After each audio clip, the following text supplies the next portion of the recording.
Hi friends, எல்லாருக்கும் வணக்கம். எல்லோரும் எப்படி இருக்கீங்க? என் சேனலை சப்ஸ்கிரைப் பண்ண உங்கள் எல்லாருக்குமே ரொம்ப ரொம்ப தேங்க்ஸ். இது வந்து பார்த்திங்கன்னா ஒரு சண்டே விலாக் தான். இன்றைக்கி வந்து பார்த்திங்கன்னா செவ்வாய்க்கிழமை. இந்த வீடியோ இன்றைக்கி தான் அப்லோட் பண்ணுறேன். அதுக்கு முன்னாடி வந்து பார்த்திங்கன்னா சண்டே எடுத்த வீடியோ தான். அன்றைக்கி என்னென்ன சமைச்சேன் அப்படின்றத இந்த வீடியோவில் வந்து காட்ட போகிறேன். அன்றைக்கி வந்து பார்த்திங்கன்னா கொஞ்சம் வந்து வீட்டில் வந்து தண்ணி பிரச்சனை. தண்ணி வரல. வந்ததுக்கப்புறம் மோட்ரு போட்டு திரும்ப வந்து பார்த்திங்கன்னா மேலே டேங்க்கில் ஏற்றுவாங்க. அதுக்கப்புறம் தான் நம்மளுக்கு வீட்டில் வந்து வரும் அப்படின்னாங்க. மேலே வந்து கொஞ்சமாக தான் தண்ணி இருந்துச்சு. அதனால் இருக்கிற தண்ணியில் காலையில் கொஞ்சம் வேலையை முடிச்சிருவோம் அப்படின்ட்டு சோறு மட்டும் காலையில் வந்து ஆக்கி வச்சுட்டேன். அதுக்கப்புறம் பசங்களுக்கு வந்து சிக்கன் வந்து எடுத்துருந்தோம். அதையுமே தண்ணி இருக்கிறப்ப கழுவி வச்சிடலாமே அப்படின்ட்டு கழுவி வச்சுட்டு கொஞ்சமாக மட்டும் தண்ணி வந்து பிடிச்சி வச்சுட்டேன். ஒரு பெரிய பாத்திரத்தில் சமையலுக்கு வந்து தேவை அப்படின்றனால அது மட்டும் பிடிச்சி வச்சுட்டேன். அவ்வளோதான். காலையில் வந்து பார்த்திங்கன்னா தோசை ஊற்றி சாப்பிட்டோமா, அதனால் லைட்டாக மட்டும் அந்த அடுப்பில் வந்து பார்த்திங்கன்னா எண்ணெய் பிசுக்கா இருந்துச்சு. அதனால் கொஞ்சமாக அப்படியே தொடச்சி விட்டுட்டு அப்படியே வேலையை பார்க்க ஆரம்பிச்சிடலாமே அப்படின்ட்டு. ஒன்றும் இல்லை, ஈர துணியில் வந்து பார்த்திங்கன்னா விம் லிக்விட் போட்டு கொஞ்சமாக மட்டும் போட்டுட்டு அப்படியே வந்து கவுண்டர் டாப் அடுப்பு ரெண்டையுமே வந்து லைட்டாக மட்டும் தொடச்சி விட்டோம்னாலே போதும். அதுவே நம்மளுக்கு வந்து பார்த்திங்கன்னா நல்லா வந்து பளிச்சுன்னு வந்து க்ளீன் ஆயிரும். எப்பயுமே பார்த்திங்கன்னா இதுதான் நான் வந்து மதிய சமையல் ஆரம்பிக்க போகிறேன் அப்படின்னா, போன வீடியோலேயே சொல்லியிருப்பேன் லாங் வீடியோவில். சமையல் வந்து ஆரம்பிக்க போகிறேன் அப்படின்னா ரொம்ப வந்து எண்ணெய் பிசுக்கா இருந்துச்சு, அழுக்காக இருந்துச்சு அப்படின்னா தொடச்சிட்டு அப்புறம் தான் வந்து மதிய சமையல் ஆரம்பிப்பேன். இல்லை அப்படின்னா பார்த்திங்கன்னா அப்படியே வந்து சமையல் வேலையை வந்து ஆரம்பிச்சிருவேன். அதுக்கப்புறம் பார்த்திங்கன்னா அன்னைக்கு சமையல் வந்து வெஜ்ஜு நான்வெஜ்ஜு எப்பயும் போல தான். எங்கள் வீட்டில் 2 சமையல். அதனால் ஃபஸ்ட்டு எடுத்தோடனே பார்த்திங்கன்னா வெஜ்ஜு வந்து முடிச்சிடுவோம். அதுக்கப்புறம் வந்து நான்வெஜ் வந்து வைப்போம் அப்படின்றனால ஃபஸ்ட்டு எனக்கும் ஹஸ்பண்டுக்குமே பார்த்திங்கன்னா சோறு வந்து ஆக்கிட்டேன்ல. எடுத்தோடனே பார்த்திங்கன்னா புளி வந்து ஊற போட்டுட்டேன் ரசத்துக்கு. அதுக்கப்புறம் அடுப்பில் வந்து பார்த்திங்கன்னா பெரிய அடுப்பில் வந்து பட்டாணி குழம்பு வந்து வைக்க போகிறேன்.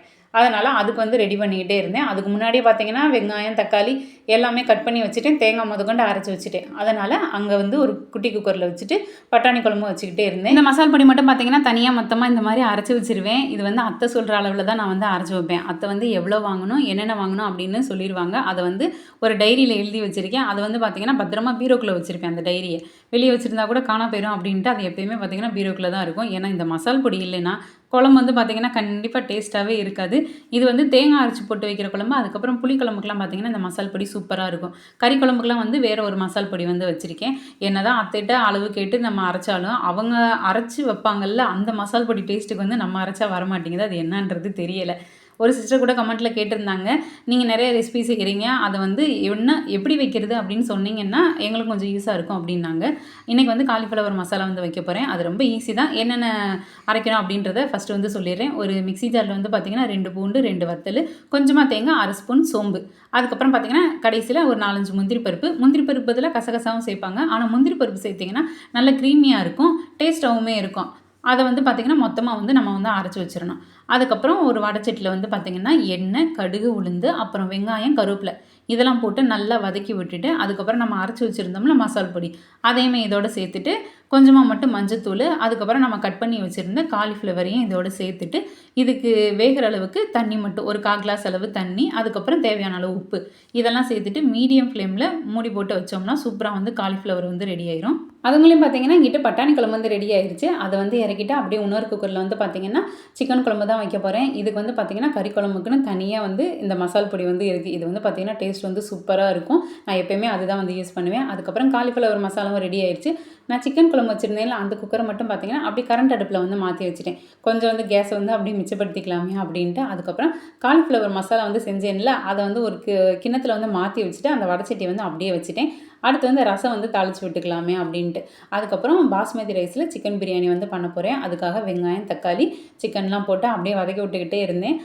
மீதி இருக்கிற சிக்கனில் வந்து 65 பண்ணிடலாமே அப்படின்ட்டு ஹஸ்பண்ட் தான் வந்து பரட்டி கொடுத்தாங்க. அது என்ன தெரியல, அவங்க வந்து பரட்டி கொடுத்தாங்கன்னா டேஸ்ட் வந்து சூப்பராக இருக்கும். அதுக்கப்புறம் நான் வடைச்சட்டி வச்சுருந்தேன்ல அதுலேயே வந்து பார்த்திங்கன்னா ரசம் வந்து தாளித்து விட்டுட்டேன்.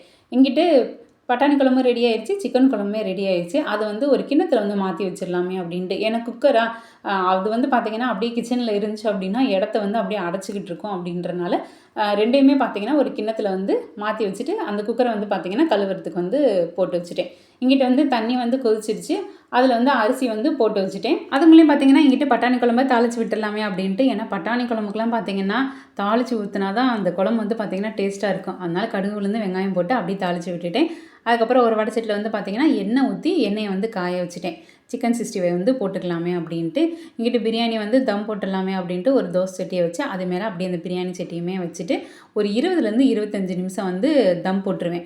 அப்போ தான் வந்து பார்த்திங்கன்னா கரெக்டாக வந்து வெந்து வரும். அதுக்கு மேலே விட்டோம் அப்படின்னா ஒரு மாதிரி குழஞ்சிரும். அதனால இதுதான் கரெக்டான டைம். நான் எப்பயுமே பார்த்திங்கன்னா அந்த 20லேருந்து 25 நிமிஷம் தான் வந்து வைப்பேன். இங்கிட்டு எண்ணெயுமே காஞ்சிருச்சு. அப்படியே சிக்கன் 65மே போட ஆரம்பிச்சிட்டேன். எப்பயுமே பார்த்திங்கன்னா இந்த இது வாங்குகிறோம் அப்படின்னா சிக்கன் அந்த எங்கள் சின்ன பாப்பாவுக்கு மட்டும் பார்த்திங்கன்னா சிக்கன் 65 செய்ய போகிறேன் அப்படின்னா இந்த மாதிரி லெக் பீஸ் வந்து கட் பண்ணி வாங்கிடுவோம். ஏன்னா அவங்க வந்து பார்த்திங்கன்னா நல்லா சாப்பிடுவாங்க. இங்கிட்டு பிரியாணியுமே பார்த்திங்கன்னா சூப்பராக வந்து ரெடி ஆயிடுச்சு. எங்கள் பெரிய பாப்பாக்குமே பார்த்திங்கன்னா இந்த பாஸ்மதி ரைஸில் பண்ணுறனால அவங்களுக்குமே ரொம்ப வந்து பிடிக்கும் பிரியாணி. அதுக்கப்புறம் பார்த்திங்கன்னா ஒருத்தவங்க குளிச்சுட்டு வந்து அப்படியே கிச்சனில் சுற்றிக்கிட்டே இருக்காங்க, எப்படா தருவாங்க அப்படின்ட்டு. அதுங்களும் கிச்சன்லேயே வந்து நின்றுட்டாங்க எங்கள் சின்ன பாப்பா. அவங்களுக்கு வந்து ஒரு தட்டில் வந்து எடுத்து கொடுத்துட்டேன். அவங்க அப்படியே ஹாலுக்கு எடுத்துகிட்டு போய் சாப்பிட ஆரம்பிச்சிருவாங்க. இப்போ அடுத்து பார்த்திங்கன்னா கிச்சனில் இருக்க பெரிய வேலை வந்து இந்த பாத்திரம் கழுவுறது தான். ஏன்னா சமையல் வேலையெல்லாம் முடிச்சிட்டோம். பெரிய பாத்திரத்தில் இருக்கிறது எல்லாத்தையுமே பார்த்திங்கன்னா சின்ன பாத்திரத்தில் வந்து மாற்றி வச்சாச்சு. அதுக்கப்புறம் பார்த்திங்கன்னா சிங்க்குள்ளே தான் எல்லா பாத்திரமும் இருக்கும், குக்கர், வடைச்சட்டி அப்படின்னு. அதனால் நான் எப்பயுமே வந்து பார்த்திங்கன்னா பாத்திரத்தை கழுவி வச்சுட்டு அதுக்கப்புறம் தான் கவுண்டர் டாப், அடுப்பு எல்லாத்தையுமே வந்து தொடச்சி விடுவேன். அப்போ தான் வந்து பார்த்திங்கன்னா மொத்தமாக வந்து கிச்சனை வந்து ஃபுல்லாக வந்து க்ளீன் பண்ணி விட்ட மாதிரி ஆயிரும் எனக்கு.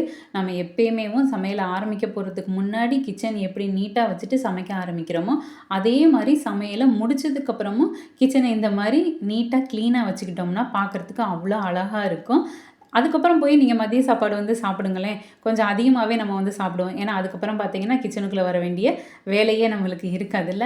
இதுதான் எங்கள் வீட்டில் வந்து பார்த்திங்கன்னா சண்டே ஸ்பெஷல். நான் எப்பயுமே பார்த்திங்கன்னா சண்டே மட்டும் இல்லை, எப்பயுமே டெய்லியுமே கிச்சனை வந்து சமையல் முடிச்சதுக்கப்புறம் நான் இப்படி தான் வைப்பேன். இந்த வீடியோ உங்களுக்கு பிடிச்சிருந்துச்சுன்னா லைக் பண்ணுங்கள், ஷேர் பண்ணுங்கள், சப்ஸ்கிரைப் பண்ணுங்கள். Bye by.